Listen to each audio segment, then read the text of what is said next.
At an event billed as a town hall meeting around African-American issues, Donald Trump proposed instituting stop and frisk nationwide.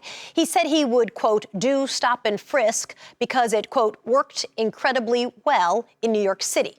The controversial police practice is often criticized because it allows officers to profile citizens based on race. And based on a challenge to New York City and the police department, it was found to be unconstitutional. Vince Warren is with the Center for Constitutional Rights.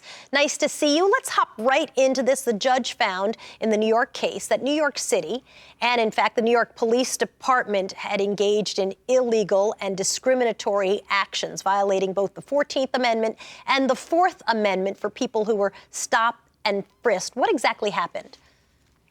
Well, the New York City Police Department instituted this program called Stop and Frisk.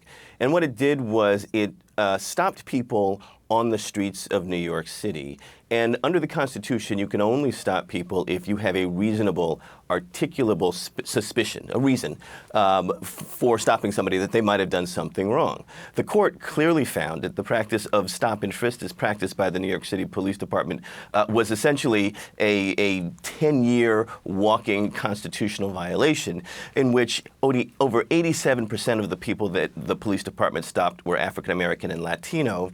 But 90% of the people that they stopped didn't even get a ticket, did nothing wrong whatsoever. They were essentially stopping innocent people on the basis of race. And that was looking at a large number of people. It was something like more than 4 million people between 2004 and 2012. That 90% number, those are people who didn't get a ticket, didn't get arrested, nothing happened to them at all. They were just let go. They were essentially were innocent of anything. I remember the mayor saying that there was a value in instituting fear in the community that they would be stopped. He went on to say like that would encourage people not to carry a weapon with them. Isn't that a fair argument? No, it's not a fair argument for a couple of reasons. Number one, a mayor should not intimidate an entire community to cower in their bedrooms because they're afraid that the police are going to stop and frisk them for no reason, number one.